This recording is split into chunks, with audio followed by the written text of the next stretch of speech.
Hi guys, it's James here. Welcome to a very long overdue video. So Covenant is here. I went to see it last night. It's really good. There's some good bits, there's some bad bits, there's some cringy bits. There's a bit of a gore fest in parts. Is it better than Prometheus? Yes. Is it as good as Alien? No. Is it a great film?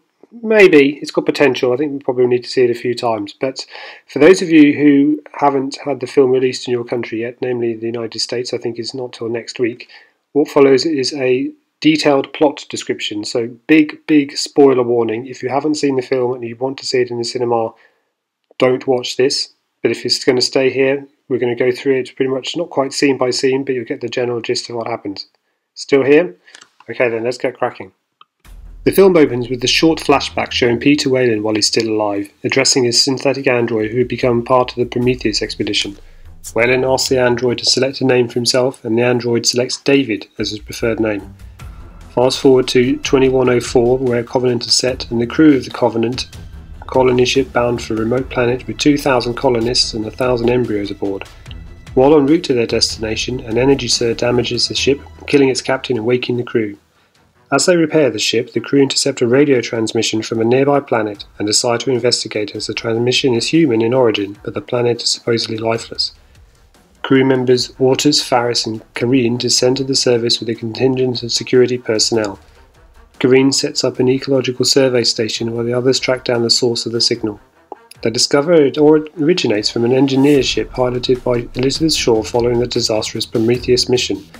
Two of the security team are then accidentally infected with an alien spore. Katherine attempts to assist them, but they're locked inside their landing vehicle by Faris as a quarantine measure. The security team are then killed by a neomorph, a forerunner to the xenomorph, as they burst from their chests, and Katherine is mauled to death. Faris dies when he attempts to kill the neomorphs, accidentally destroying the lander in an explosion. Forced to retreat, the crew find android David, the sole survivor of the Prometheus mission, as they radio Covenant for help. Crew member Tennessee decides to respond despite being advised not to in light of the neomorph attack.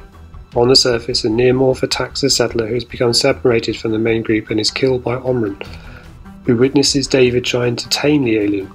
David shows Oram a chamber where he's been using to incubate facehuggers, which then implant Oram with an embryo, and the embryo then erupts into a protomorph, an evolution of the neomorph, killing him. As crew search for Oram, they gradually uncover David's activities on the planet. After landing on the engineer homeworld with Shaw, David unleashed the black goo, the bioweapon recovered during the Prometheus mission. This killed the engineers and allowed David to experiment on local fauna by using the black goo as a catalyst to crossbreed them. The earlier xenomorphs came about after David experimented with a parasitic wasp that laid its eggs inside its prey. Upon being born, the larvae ate the prey from the inside out. Charming. Elizabeth Shaw became the first victim of a facehugger, murdered by David in what David considered to be a necessary sacrifice. Realising the scale of David's crimes, the crew members attempt to evacuate. They are attacked by adult protomorphs as Covenant arrives. Several crew members and colonists are killed, but they successfully escape from the surface. However, crew member Loop has been implanted with a protomorph embryo, which has gestated and is now loose aboard Covenant. With the help of Walter, the ship's android who resembles David, the crew funnel the protomorph into a terraforming bay and eject it out into space. With the ship safe, the crew decide to return to their original mission and re-enter stasis. As Walter puts them under one by one, crew member Daniels asks him if he will help her realise her dead husband's dream once they arrive on their new homeworld.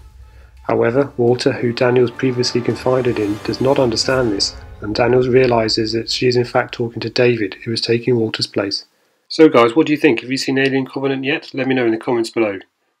If you like the video, like that like button, subscribe and share with your friends. Thanks for watching. Bye bye.